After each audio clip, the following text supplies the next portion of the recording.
The slavery that existed across the Atlantic here in the Caribbean was completely different to any other kind of slavery anywhere in the world before.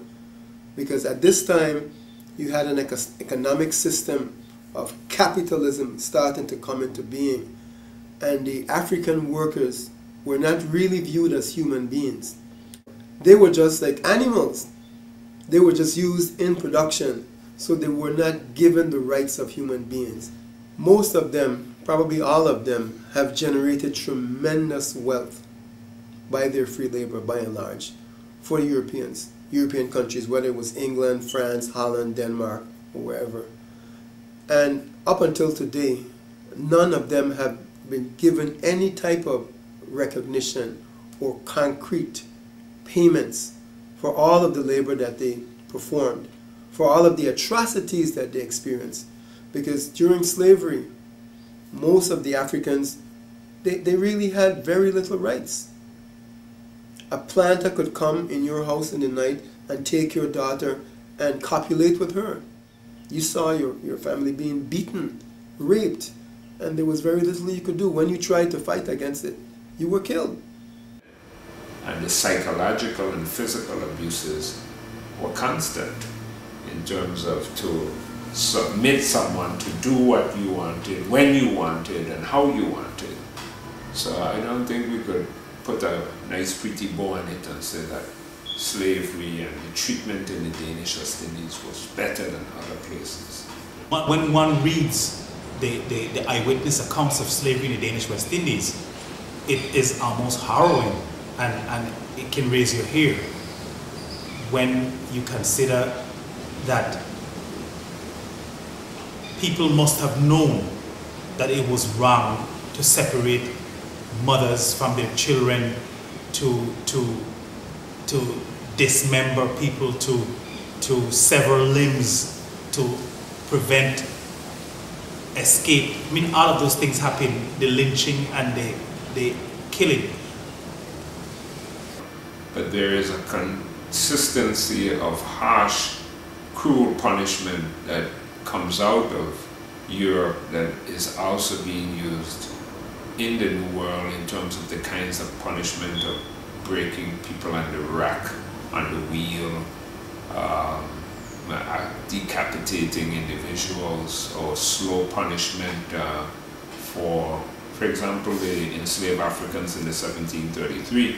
They were severely punished, tortured slowly, and the severe whippings, even though there's supposed to be like a particular number of lashes that you get with the particular whips that were used, and some of those, in fact, were designed to cut into the skin, severely cut into the skin, and bring severe pain and disfiguration to a person's body. I mean, the body wasn't designed to be abused like that.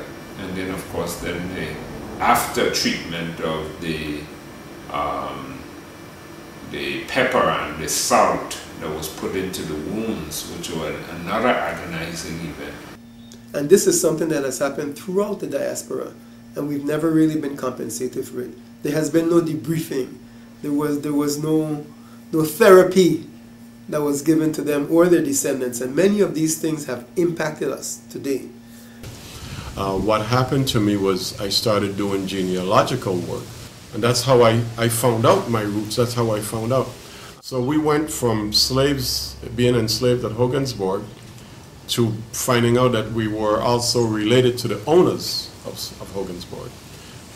What that did to me was it tied some things in for me, because my mother, a lot of us were very excited about the Danish connection, but my mother always warned me. She was always very skeptical, until one day, I guess about 15 years ago, she said to me, you know, the Danes were not that good. They did a lot of bad things, and for instance, if your father was walking down the street as a little boy and he did not bow his head or acknowledge a Dane man, he could get beat for it, or the police would arrest him or report him to his mother. And so she had that, but she also had something even darker than that with the Danes. She told me that Dane men who were at that time apparently immune from arrests or anything with the police, they could do what they wanted to do to a lot of the young women on the island, and in fact they did.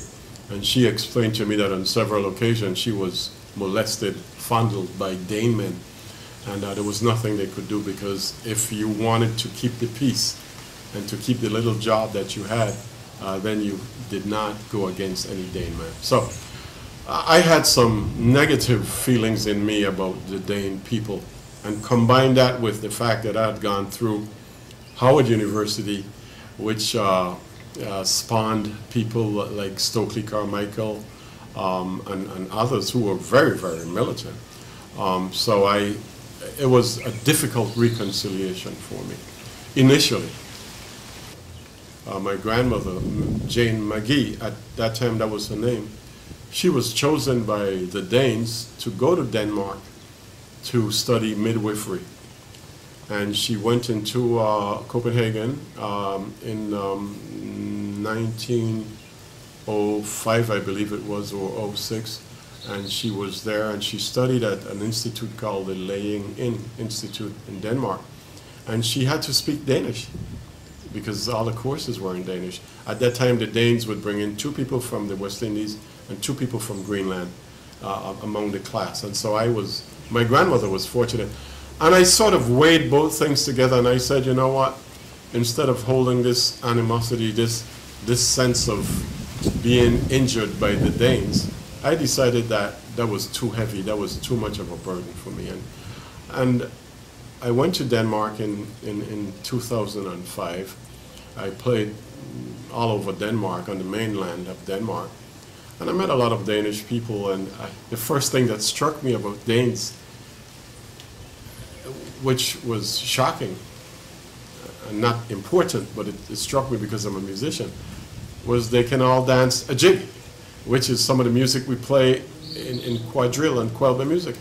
But Danes could dance a jig better than anybody else I've seen, any other European, any other American, and better than some Crucians. And I don't know why. I've never found why that is the case. But it sort of eased my approach to the Danes.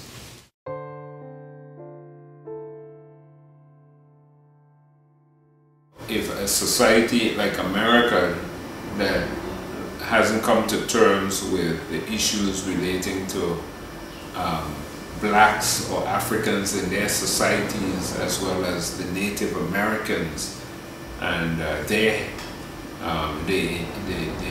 injustices that were done to them, and likewise stripping them of their culture and their heritage, at least trying to, and the same with African Americans and their stories in America. How do you think that they are going to look in a society that they colonized, where we were subjugated and minimized as a people? Persons coming from all over the world, they buy land, they speculate, and when they build these extravagant homes, the taxes rise for persons who were living there for generations. And in many instances, people have to sell their land. They can't afford to live there. And that is unjust. Here it is that you are the descendant of people who have built these islands. And now you're getting to a point where you can run the government, where you want to develop yourself economically. But you're being forced out of your homeland. With white America, there's no great love lost between us. But the point is that we are not happy with our present political status. We're also not happy with the fact that we're treated like second-class citizens. And so basically, the question of how does the past affect our mentality today? Well, it is manifested in the daily activities in which we have no identification with our homeland. Whether we go to school, whether we go to the University of the Virgin Islands, there is absolutely no courses to tell us who we are. There are no courses even that would tell us of our history. But they changed their names. They no longer call us, you know, Musti. They no longer call us Sambo. We're no longer mulattoes. But we are now light-skinned, dark-skinned. If you today say to most Virgin Islanders, are you an African? Are you of African ancestry? No. We are Americans. No. We are almost white. Because if they happen to be, well, any Americans or European descendants, white people, period, you then have been conditioned to expect that they would not like what you're saying, because you're implicitly saying that you as a white exploited me as a black. And I'm not supposed to be able to say that, even though the history is there. But as you do the work, your due diligence, your research, you realize, but oh my God, there it is. You know, because as you go back, it is less sophisticated, because there was not the need to disguise, to cover, you know, the rampant racism, because at that time it was clearly understood that we as African descendants could not occupy the level of humanity that our masters could, and to be able to have any opportunity for advancement, however small it might be, you have to be able to show your masters that even though you might not have the features, you have the mentality of a Dane. If we the objects do not conform to the requirements, the prerequisites of our masters, well, we're not human. And this is the effort that we're making to inform and enlighten ourselves that yes, we are human beings and we have human rights, in spite of what Denmark said, in spite of what the United States continues to say. It's very depressing, and many days I'm an early riser. I go to bed early and I get up and then I do work. And sometimes you don't want to get up, because you don't want to have to confront that reality again. But you know, you must. Just as my ancestors do that, hey, they got to go out and cut the sugar cane.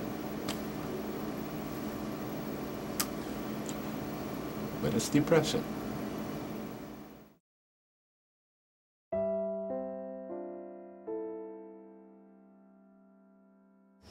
I think everybody is on his or her individual journey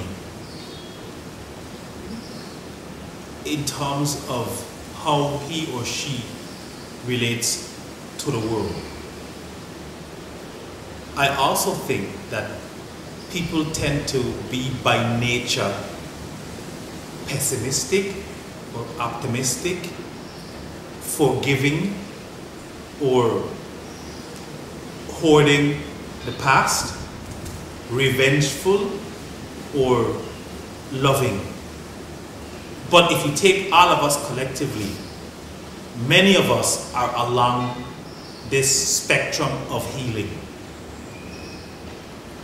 I think in terms of the Danes, not really talking about what happened, and when they do use the word slavery, they quickly discuss things like Danish slavery being nicer or more benign or more kind, or they quickly talk about the African participation in that slavery to sort of diminish, and so all of that goes on. So what do we do with all of this? Does Denmark have a moral obligation to people in the Danish West Indies? Because they know exactly who those people were, because they kept wonderful records. They kept detailed records, they kept copious records. So they know who was here in the Danish era. Is there some obligation? I think anybody with a moral conscience would say yes. Yes. You do not have a right to significantly participate in the destruction of a people for 300 years and then just walk away. That is wrong, clearly wrong. Should Denmark lead the way in making amends? I think it should. First of all, because Denmark is really lucky because of the fact that it only had 3 little colonies. Denmark's repairing is manageable, is doable. And just like the Danes pride themselves on being the first to end the slave trade in 1802,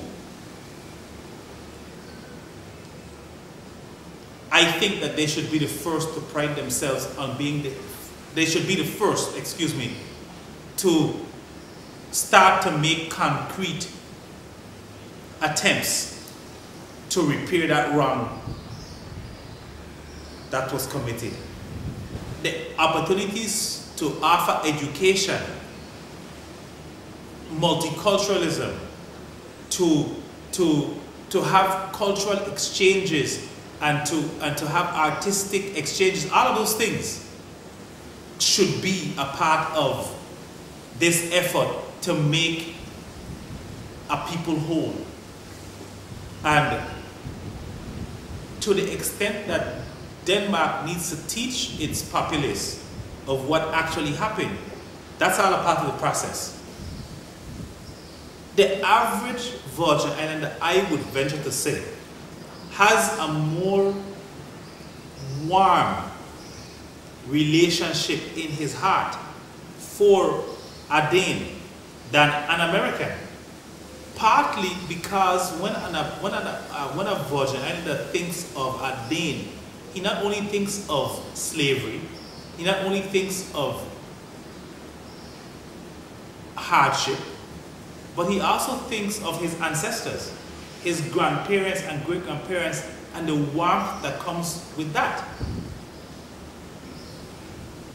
And so when I walk through Denmark and I see some of the older, larger buildings, I say to myself, just as some of the blacks who helped to build the United States Capitol, you know, there's some investment from us in these social, cultural, and infrastructures.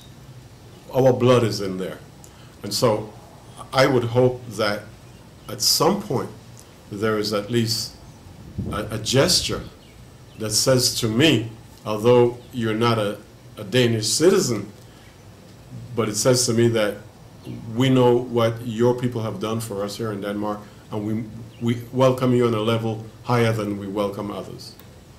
You know, because that's never going to go away. And there's a slight lump in our throats when we think of these things, you see. And so, yeah, in that sense, I would say that that is something that I would want everyone to think about.